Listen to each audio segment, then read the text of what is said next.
Hi, I wanted to give you guys a little bit of background on literary theory and literary criticism, which can help you think about stories in different ways and help you think about literature in different ways. So we'll go through 4 different types of literary criticism, which are fairly common, and also look at how they could be used to interpret Little Red Riding Hood.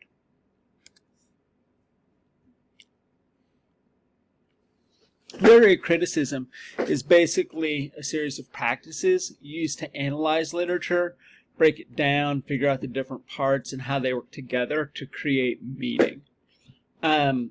New criticism is criticism which only uses the text, doesn't look at any context, but there are also a lot of literary criticisms which bring in specific types of context or specific types of viewpoints and use it as a way of analyzing it. That can help open up the text in new ways and provide new interpretations that you might not get if you were doing just new criticism.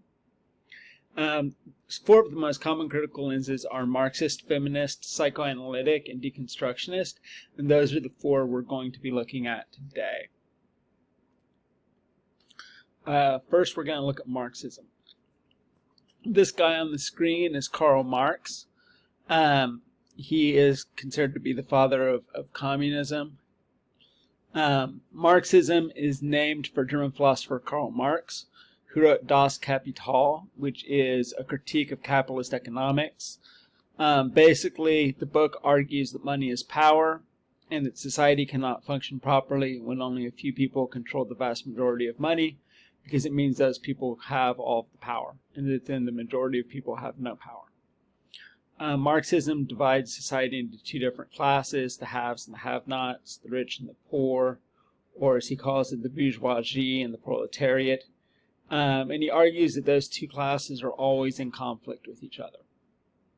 And it sees the rich, those who have power, as villains who are constantly plotting in order to keep the poor poor and keep them from reaching their full potential.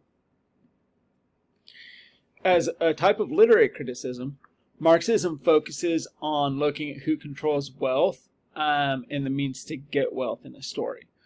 Marxist literary criticism is concerned with characters' social class and what causes some characters to be in poverty and other characters not to be in poverty. It looks at the desire for wealth and power as the motivating factor behind all conflicts.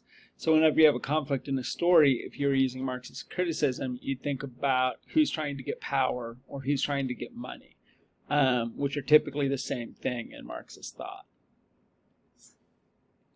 So if you're looking at Little Red Riding Hood, you could look at how the king is in control of everything. So he's in control of what happens to the resources. So he must be ordering the woodsman to cut down the forest because he's in control. He has all of the power.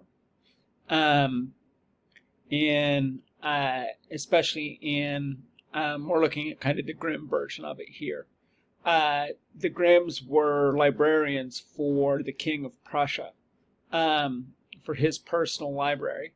And Germany at the time was, I think, 78 different kingdoms at one point, which would have different kings who would war with each other for control over Germany. And so you've got this king who controls the resources. He's ordering the woodsman to cut down the forest.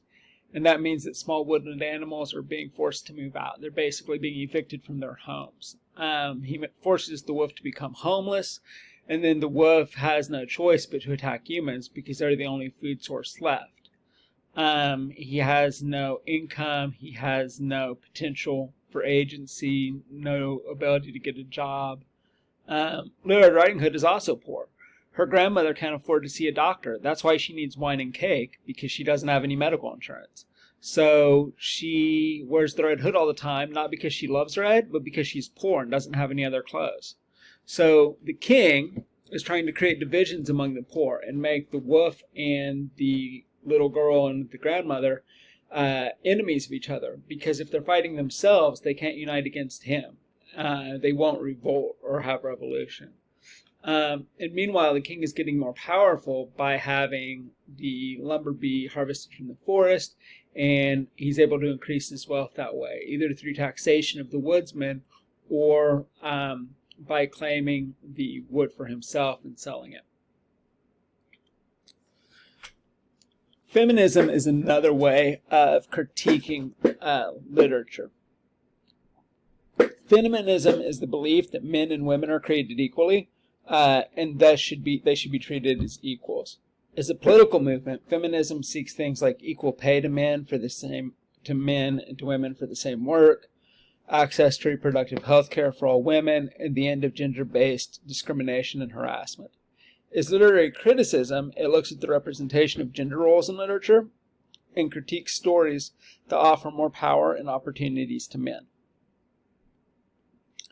A feminist reading of Little Red Riding Hood would focus on, is the story and the situations in it fair? Are they fair to women?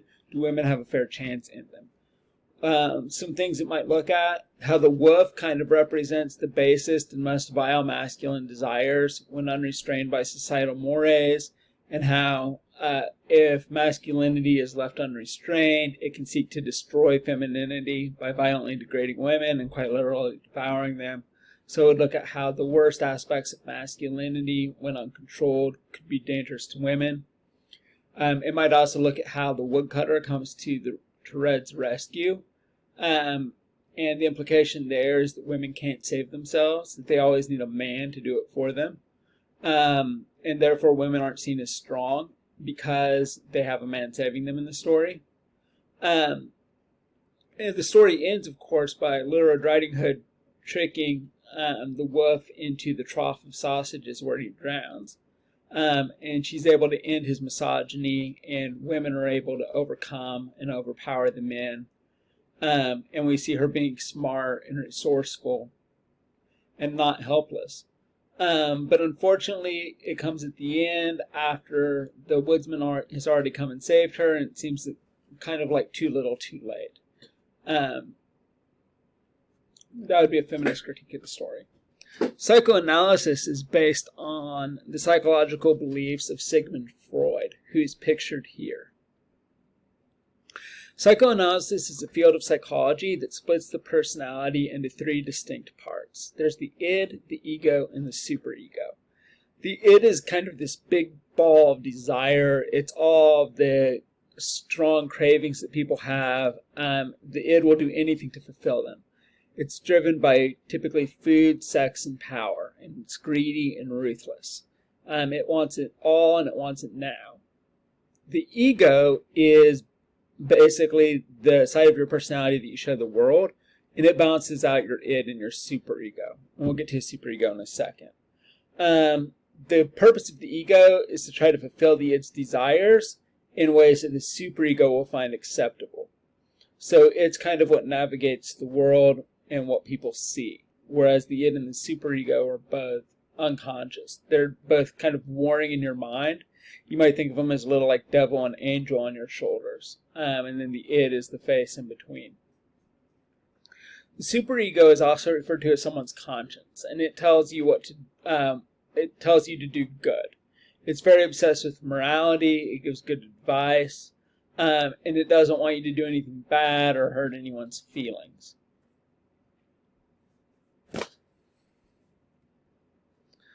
In psychoanalytic literary criticism, it focuses on interpreting literature by looking at psychoanalysis' representation of the personality.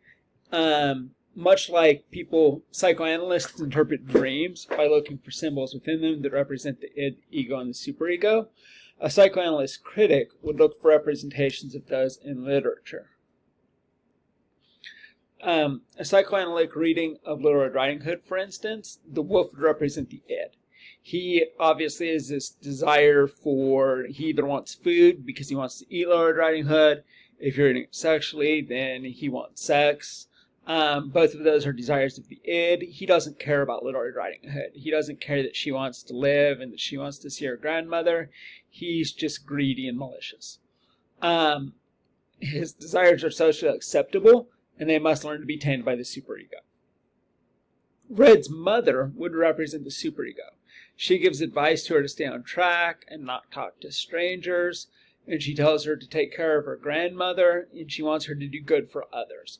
So the mother represents her goodness in the story. Red is the ego. In the first part of the story, we see the dangers of ignoring the superego and giving into the id's twisted desires. And in a later part of the story, Red lures the wolf into the cooking pot, which shows that she's learned to contain her desires. She's conquered the id, and so in a psychoanalytic story, really Little Red Riding Hood and the wolf would be the same character. They'd be different parts of one person's personality, kind of like the wolf is almost a figment of her imagination. It's just representing how she has to learn to control her environment. So in this case, she'd learn to control her desires by putting the wolf into the cooking pot. She's now contained her bad desires, and that means that she's able to delay gratification, and therefore her ego is acceptable. Another way of thinking about psychoanalytic, which kind of shows that, is in Hansel and Gretel, if you're familiar with that story. Psychoanalytic theorists say that the house itself is just a representation of the kids not being able to control the fact that they want to eat all the time. That's the reason why the parents have to leave them in the woods, is because they're starving, because the children are greedy, because they let their id take over. And therefore the witch is a symbol of something which shows them how they need to tame their ego. Deconstruction is a type of literary criticism based on the theories of Jacques Derrida. This is a picture of Jacques Derrida, who's a German philosopher, or French philosopher, sorry. Deconstruction was first theorized by Jacques Derrida in his book of Grammatology in 1967. It's interested in how the meaning of words is created and how they could be interpreted to mean different things. So basically in deconstruction, you've got a word and the opposite of the word are both contained within the same word. You can't define a hero without looking at what a villain is. So therefore, if you're looking at who a hero is, a hero could also be a villain, and a villain could also be a hero, depending on how you choose to interpret it. Deconstructive analysis tries to reinterpret stories to turn them inside out and show how they may be different or opposite perspectives. If you're familiar with, for instance, with Wicked, the takeoff of Wizard of Oz, Wicked would be a deconstructive reinterpretation of the Wizard of Oz. If you're familiar with something like The Story of the Three Little Pigs by John Chieska, The True Story of the Three Little Pigs by John Chieska, where the wolf is the narrator and tries to tell you how he was framed by the three little pigs, that would be another example of deconstruction. If you're looking at Little Red Riding Hood using deconstructionist theory, as humans, we've always been taught to see wolves as big and bad.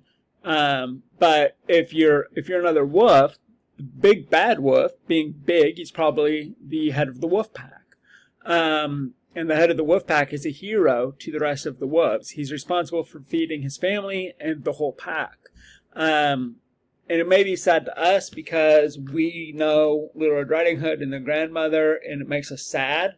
But if we were wolves, we would feel that the wolf did a good thing, and he's able to bring back, if two people is going to provide enough food for several different wolves.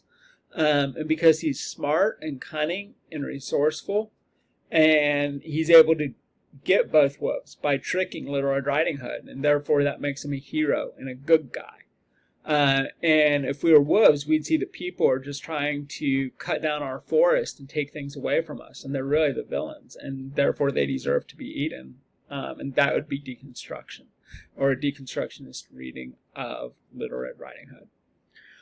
Hopefully you have a better idea of kind of different ways of thinking about literature now, and some different perspectives to use to help you as you go through and analyze these stories in greater detail.